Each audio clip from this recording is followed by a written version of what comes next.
my team are again showing off a Kremlin, now running a Des Moines, a Venezia, a Moscow, a Nevsky, and the monkeys in the Kleber and Marceau again.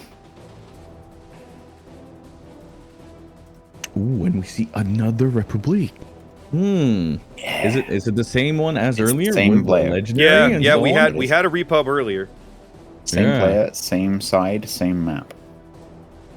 By the way, I've had so many people whisper me and say, hey, this is probably my favorite type of tournament and how we cast and everything, because it's a whole lot more interactive and it's a whole lot more relatable for a lot of people.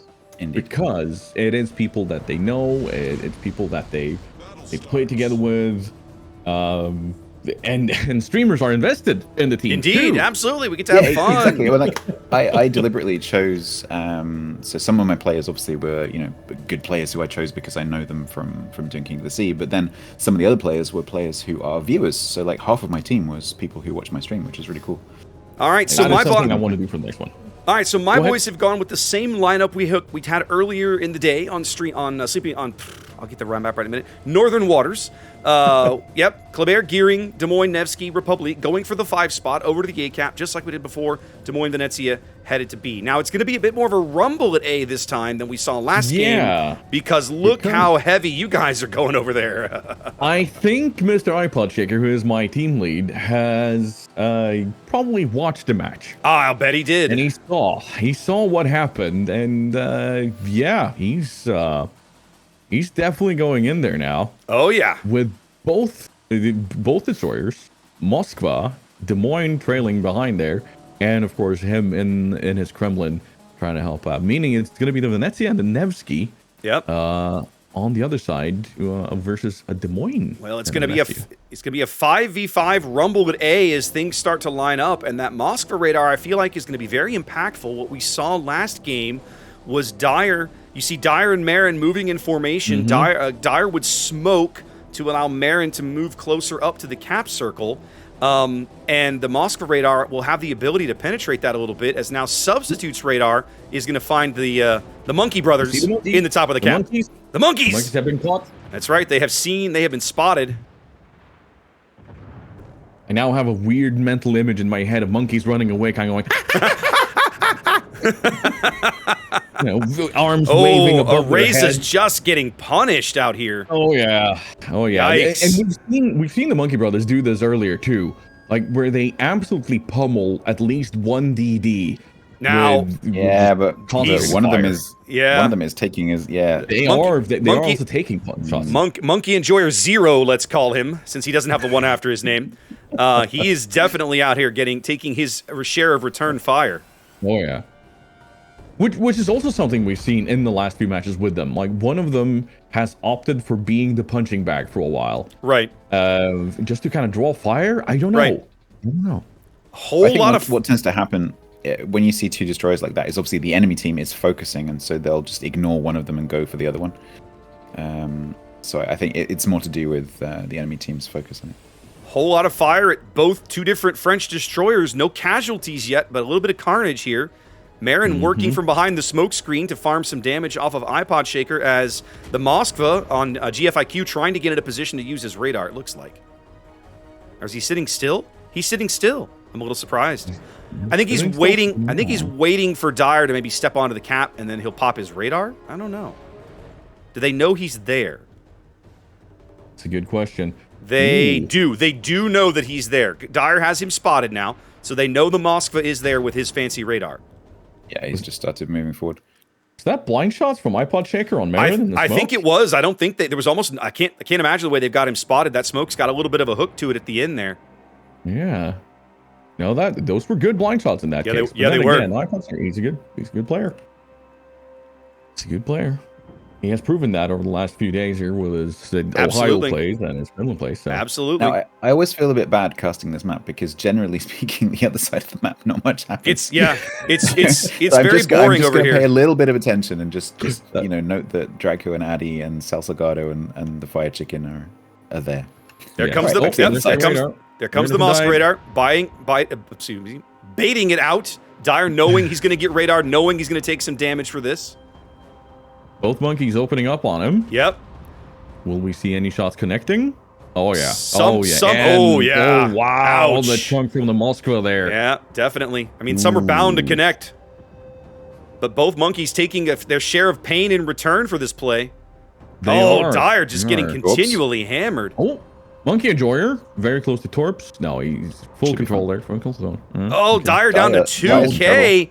He's low. 1.1K. 521 HP. Holy yikes. That is close. That is close. That means that was two DDs are low on health. Well, and, blind shots there, almost connecting. Like, he can't afford to get caught by radar again. He'll be dead. The next thing that just touches him. They're still trying to hit him. Oh yeah, they know how low he is. They know. Teams this good always know. But that's also the fun part. Yes, we do have really cool and good players by all means, but we also have mingled in a lot of other of the players. I want to point something out. They are being herded by better players. Go ahead. Absolutely. I want to point something out to Stats was talking about the other flank not getting much work, but Sal has put up his spotter plane and is absolutely just SAPing the bejesus out of substitute behind this island south of A. He's done it 2 or 3 times now. I thought those might have been blind shots towards Dire for a second, just kind of, Yeah. So both teams denied the A cap here. We're 6 minutes into this game, and Claw's working about a 10-15 point lead here. Oh, look at this. We have Monkey Enjoyer 1 and the Kremlin being walked up the middle here now. Yeah. That now we see a middle controlling battleship like we've seen from iPod Shaker yesterday on a lot of my matches. But Prodigy is in a position to put shots through that gap. If they spot the Kremlin, do they know he's there yet? That is potentially really they scary absolutely do. He's turning his turrets right now to take this shot. iPod's already angling. He's angling. He's angle. It's a question of whether or not Prodigy gets reloaded in time. It doesn't look like he's going to. Nope.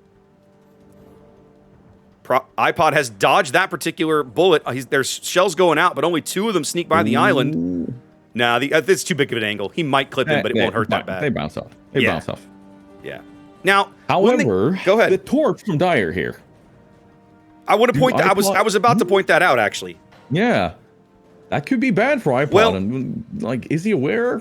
Dire can't be aware. Let's take a look at the whole map here. Dire apparently, obviously, packing the 16.5 kilometer torps. He's going to have to play well back of things. Our guys, Claw has pushed up the 8-9 line, or the 7 line and the 9 line here, but with the Kremlin mid, the Marceau has rotated back, and the remaining Claw forces south of A don't seem to know it because nobody's on the A cap yet. Although these gearing torps are going to do some good work here on iPod Shaker. He's going to take at least 2 of these. One in the stern and one in the bow. 2. There we go. And that is an instant DCP. Yep. Instant DCP from the Kremlin. Then again, like Stats pointed out earlier, he has a very quick cooldown on them. Yeah, they are limited, but the cooldown is very fast. It is. Here we see shots from Prodigy, though.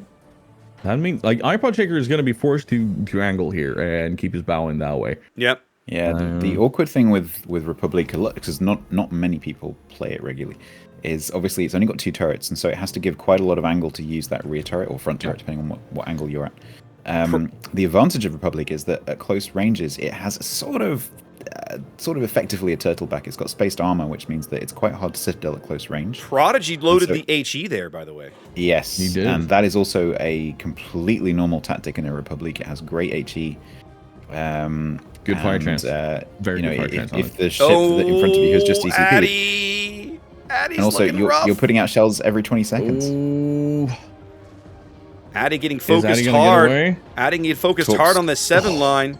Oh my word. iPod Shaker. Certainly iPod Shaker's looking for Addy. Is iPod Shaker turning his turrets? He's not. 1 on the bow. He does have a flood for the moment.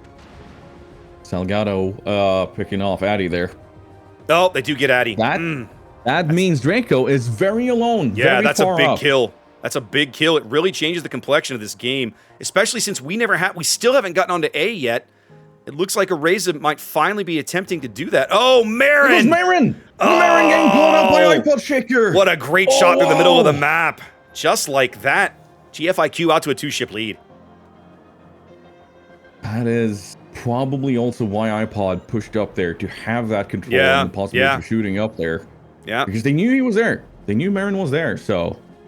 And big shots on Ooh, Prodigy. yep. Oh, the big shot there Yep. from iPod Shaker. But he is pushing in on more torps from Dire. Ooh. I think he's probably going to avoid these. Not sure. Depends on if he continues to move forward or if he slows down at all. He's kind of creeping forward at like quarter speed. It looks like he's going to... running his Hydro, though. Musco's running his Hydro, so... He's speeding up. He's going to take one of these on the... No, he's going to take two of these. He's going to take one on the belt and one on the bow. Oh, he is. Oh, iPod taking couple there. That's bad. No flood. Also about to cross the line over into Charlie. Claw really needs this kill because the gearing cannot possibly get in a gunfight with Monkey Enjoyer. Nevsky, Venezia, maybe. No, I think the Nevsky's... Venetzi's going to die first. He's going to burn out. What's he doing? Fire the torps. Do something. Oh, my goodness. Fire actually stopped. And that means Monkey Enjoyer has free reign now to kind of hunt down Dire. Yep. Dire cannot be caught out. Yep. Monkey Enjoyer is just going to obliterate him. Yeah. We're probably going to see a third game here. Yeah, it looks like it. I mean, with a three ship and a cap lead.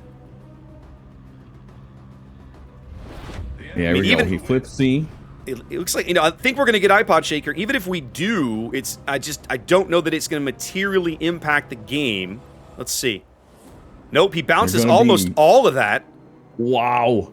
HE coming in, though, so he will be going down now. There we go. He flubs that salvo. Now, Shaker. Yep. Daid is point blank with a repub as a Moskva. I'm not sure I'm excited about this. Although he does have his fancy bow. Yeah, when Dire's going to go down here in moments. He's trying to get behind this island, but that's going to be almost an instant kill. And here it comes. Lady Orisa ready to punish Monkey Enjoyer 1, though. Right there. There it is. There goes Dire. Orisa will be... Oh, they see each other. Orisa opening up. Yeah, Monkey Enjoyer may as well shoot because already spotted. Yeah, already spotted. He's going to chunk down Orisa a bit. That means that Quarantine, we know where Orisa is. There we go. And Orisa down to 1,800 HP. Republic versus Moscow drive-by. 1 minute 44 on the clock, and there's no one. Substitute. Yep, but who's going to get to B and C?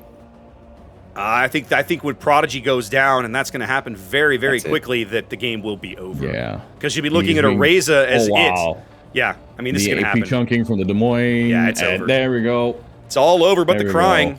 Orisa, the last surviving ship for Claw, way back on the eye line and only 2,000 HP. Might as well go out in a glorious charge. Yeah. Just get up here and go out honorably.